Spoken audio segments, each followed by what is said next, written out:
Samurai Deeper Kyo is one of the only anime adaptations where you watch it and genuinely wonder if the studio saw the same manga you did. Yes, I'm starting there, no context, we're just diving head in, no lube.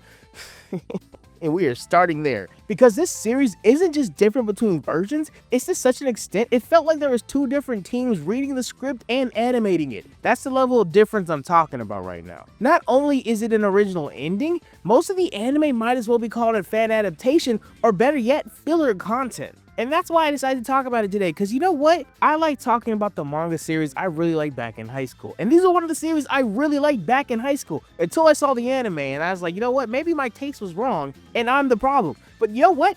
I'm not the problem. This adaptation is the problem. Because I'm going to show you why the manga was something people shouldn't have slept on. Because the anime, let's just say it swerved into an entirely different lane. To such an extent, I don't think I was the problem. I think I might have been the victim. Because this adaptation wasn't just a creative choice, it was a situation within itself. And so I promise you, by the end of this video, I'll tell you exactly why this situation happened and why it was so jarring for everyone who was a fan of the series. Because this was the hottest mess you could find back in the day that wasn't related to another redheaded samurai and its author. But we'll talk about that later. Kind of, really. Not really. Sort of. Maybe. Who knows? Keep watching. But before we talk about Studio Deen's choice, we need to rewind to where Samurai Deeper Kyo even came from. So strap in, because this story starts off in a very familiar era of the early 2000s. A time of big swords, big hair, and even bigger plot twists. So if it's your first time here, this is how it's gonna go. I'm gonna yap about old anime. Why? I don't know. My name's Remy though, and I just wanna know if anyone checked out Samurai Deeper Kyo, and if not,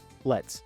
Okay. Samurai Deeper Kyo dropped at the tail end of the 90s, during a time where samurai-themed manga were almost kinda everywhere. Kenshin fans were fed, well, until they weren't, nasty work all around by that guy. On the other hand, Inuyasha fans were also fed pretty well, if we ignore the whole, she's a high school reincarnated of your lover that killed you and kinda sealed you to a tree, but you know, that's whatever, we don't gotta talk about that weird stuff. We like the love story, right guys? You know what it means, you wake up to the Inuyasha theme song, you've been up too late, or you hear George Lopez when you go to bed, means you also been up too late. Those are the memes, right guys? Just don't think about that weird stuff. And me sorta joking aside, the trend of the time was if a character had a katana, they were probably getting serialized in some sort of magazine in Japan. So at first glance, you might have thought Samurai Deeper Kyo was just kind of a generic samurai series that deal with monsters of the week, but you'd be wrong. You'd be so wrong, actually. This thing wasn't trying to be another Sword Guy series. This was for something spiritual energy-wise, a hint of historical flavor, and for a little bit of an extra kick, our protagonist for this series was actually a guy inside of a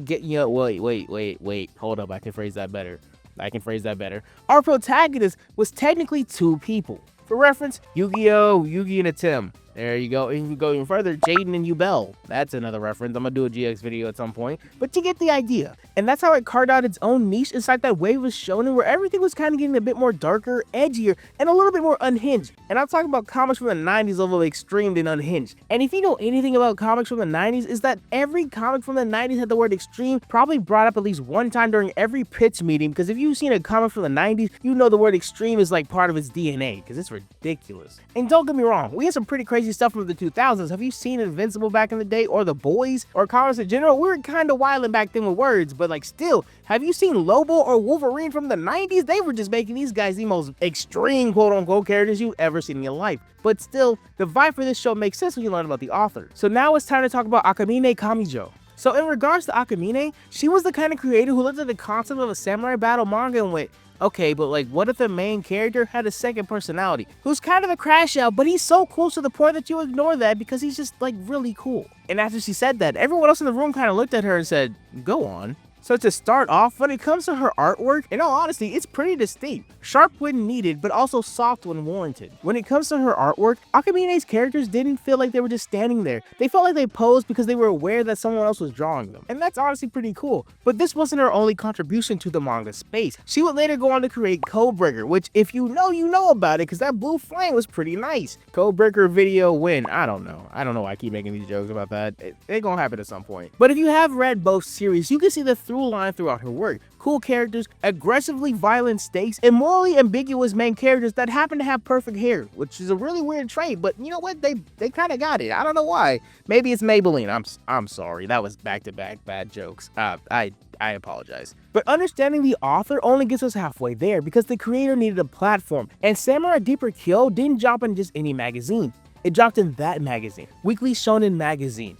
which kind of changes everything. In regards to Weekly Shonen magazine, it's like the edgier, slightly older sibling of Shonen Jump. In a way, it's kind of the one that wears black and says things like this: "You don't always have to use the power of friendship to win a fight. Have you seen Blue Lock? We do that. That is us." And the cool thing about this magazine was, it was built on a roster of some pretty impressive manga over the years. For example, you have Hajime no Ippo, Gatebackers. Go watch my Gatebackers video, pretty dope. And yes, this is a plug for my video. Anyway, GTO and eventually Fairy Tales. Okay, I hear you. I did say they don't have to use friendship. I didn't say they didn't always use it. Fairy Tail just making me look bad, bro. Fairy Tail just ruining everything. But ignoring the Fairy Tail sized elephant in the room, all that to say is Weekly Shonen Jump gave Samurai Deeper Kyo room to experiment and explore, with heavier themes and a wilder tone. But all that freedom obviously comes at a price. That means it was going head to head with some powerful series at the time. And it was a lineup where every series wanted to be the #1 spot every week. But Samurai Deeper Kyo held its own. You know, actually, it did more than just hold its own. It was fighting for that top spot like anyone else in the ring. This series wasn't just popular, it sold. It sold so much that it had a total of 38 volumes. That's 10 more volumes than Ronin Kenshin. Which, okay, truth be told, I was trying to work in a joke about like the authors, the whole thing with weird stuff and like samurais. But you know what? Unlike him, I've kind of aged out of those childish things. But regardless though, the question becomes this: if this series was so popular and it was doing so well, how did the anime end up so wildly different? And we'll get there, trust me. But first, we need to understand how the manga was received in the first place overall. So here's the part nobody talks about, right? Samurai Deeper Kyo was a sleeper hit that secretly outperformed a lot of your favorite series, but people don't talk about it like it did. And it did that from the ground up, with a strong premise, a dedicated fan base, and emotional beats that hit all the right notes at the same time. And the way this story wrapped everything together by the end of it, oh, chef's freaking kiss, my people. But the thing people also really liked was the Kyo versus Kyoshiro dynamic. People love these guys butting heads, different ideologies, different people entirely, that are forced to work together to not die in these crazy situations. Because this series, if nothing else, has escalating battles from the beginning to the end. They just go up and up and up. But people also like Yuya, because one, she had actual motivation, and two, she didn't exist just to get kidnapped every other chapter. You love to see your female lead not being a damsel in distress. But don't get me wrong, this series has some depth to it. No series exists off of vibes alone, because if that was the case, Phantom Seer would still be here. I miss it every day still. The art in that series was so good, and they just killed it over there. They just put it down. And unlike Phantom Seers that got shot down early, Samurai Deeper Kyo was a good series. You know what? I take it back. The difference between a good manga and a great manga is whatever story keeps the reader invested. And when it comes to Samurai Deeper Kyo, the fans, well, they stayed, because man, this was such a good story. But then the anime came out, and fans soon realized that something was off. Like, very off. And a little off I'm talking about is someone who says they didn't like K-pop Demon Hunter because there was too much K-pop in K-pop Demon Hunter. Like, let's be honest here. That was just a good movie with K-pop. So we gotta talk about what was so wrong with this adaptation, and we gotta start at the source, Studio Deen. Studio Deen is one of those studios that produce some really good anime. But, big ol' but here, some of the anime they made kind of feels like they made it during the lunch break. Like, I'm talking One Punch Man season 2 and 3. You know, I should take that back. Season 2 of One Punch Man now is not that bad, because season 3 is a PowerPoint. Goodness, season 3 is an embarrassment. Hi there, editor Remy. I thought about showing clips from season 3, but I realized it might be hard to tell what's a picture and what's an actual frame of animation from that season. So I decided not to do it. It's really bad, guys. Don't watch that. Read the manga. Season 1 was the greatest advertisement for the manga of One Punch Man. Please just read the manga, because Murata's art is amazing, and it is squandered by whatever animation team they hired to do this, because goodness, that is just embarrassing. Anyway, back to the script now. Bye! Because unlike season 3 of One Punch Man, the team at Studio Deen actually made some gems every once in a while. You got Fruit Basket from 2001. You also got Higurashi, which just, wow. That series definitely like messed with me as a youth. And on the exact opposite end of that spectrum, you have Konosuba. They also made Fate Stay Night in 2006, which was a thing that aired, that's for sure. And with that kind of track record, when it came to Samurai Deeper Kyo in 2002, the expectations were definitely mixed, but overall hopeful. But then the anime came out, and fans quickly realized, hey, something about this just don't look right, dog. And they were right to take that stance, because this wasn't just a reimagining, It was rewriting everything, rewritten arcs, character motivations, altering tones, removal of death, adding weird comedy that no one asked for. In essence, it felt like this adaptation was made by someone who read the manga summary on the back of volume 1, and then asked ChatGPT and Sora to cook up the rest of the series, because what even was that, man? And yeah, that was kind of what I teased at the beginning of this, because this wasn't just different from the anime, this adaptation was disconnected entirely, to a point where they might as well have been like third cousins twice removed that met at a cookout one year. Is like, hey, how's your kids? The other guy's like, I don't know, they're good. Dave, how are your kids? I don't know, they're good, Carl. But at the same time, you know, Dave and Carl don't care about each other's kids. They're like, dang, why is this cousin of mine talking to me? I barely know him. That's where they're at with this. It was awkward, it was awful, and nobody likes Dave and Carl. Yo, shout out to Dave and Carl's, dog. I don't know any Dave and Carl's, but if I offended you with that, my bad, dog. But at the same time, change your names. Yeah, that's what. Yeah, change your names. Do better. Get better names.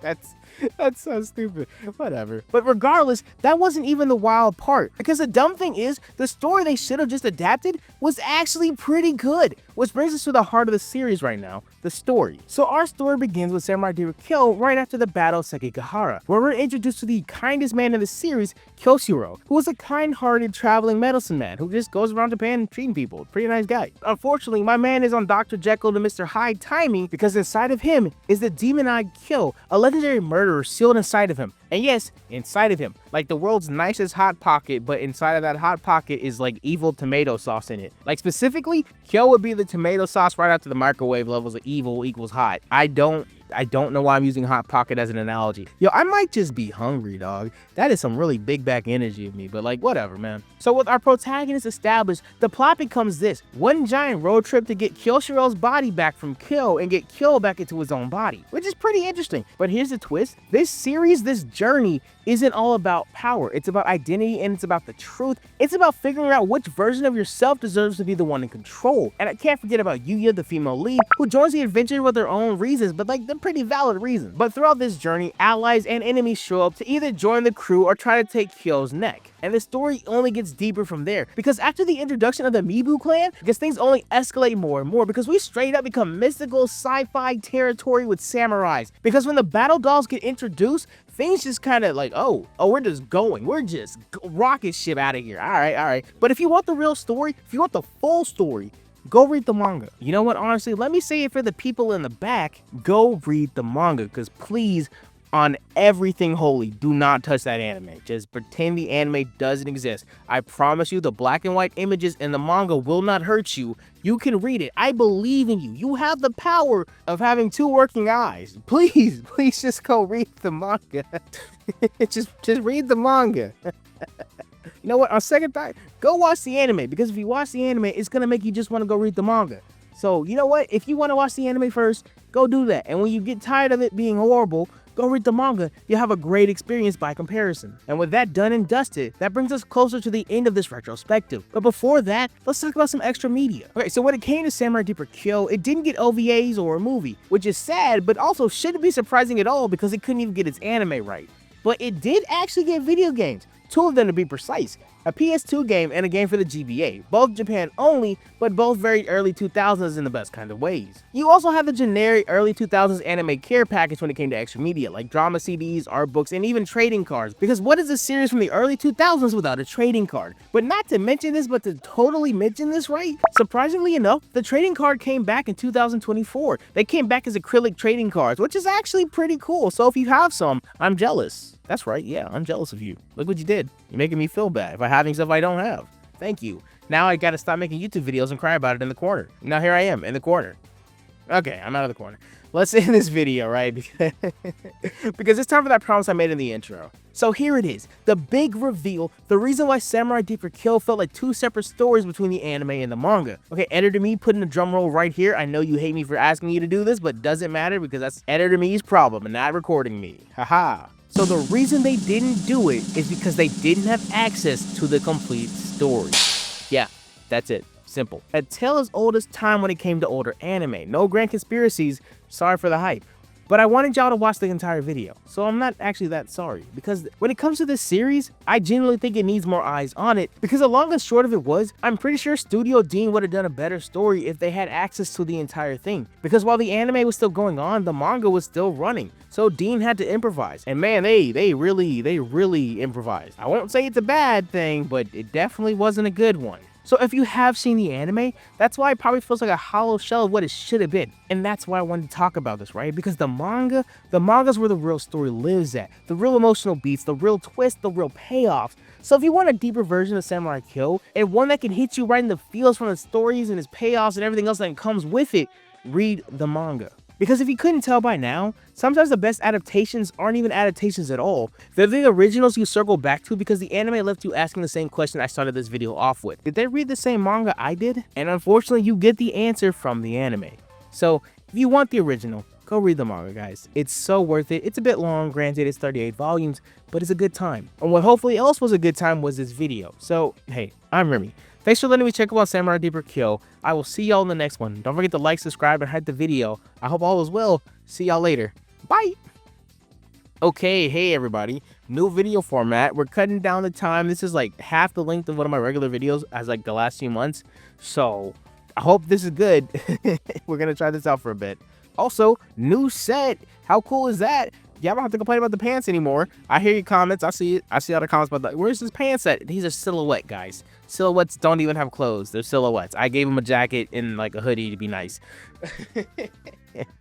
But yeah, that's it for this video. Once again, hope you like the new set. Hope you like the shorter videos. If you do like them, let me know in the comments. If you don't like them, let me know in the comments. I can work accordingly. So yeah, we're just gonna try this out for a bit to see if it works, see if it doesn't. Regardless, that's gonna be it for me in this video. Once again, y'all be easy. Have a wonderful day. Don't forget to like, subscribe, and hype the video and all the fun stuff I ask you to do in every video. Thank you so much for watching it. It means so much. Y'all be easy. Once again, I just said that. I don't care. I am so bad at ending these, man. All right, that'll be it for me. Later. Bye.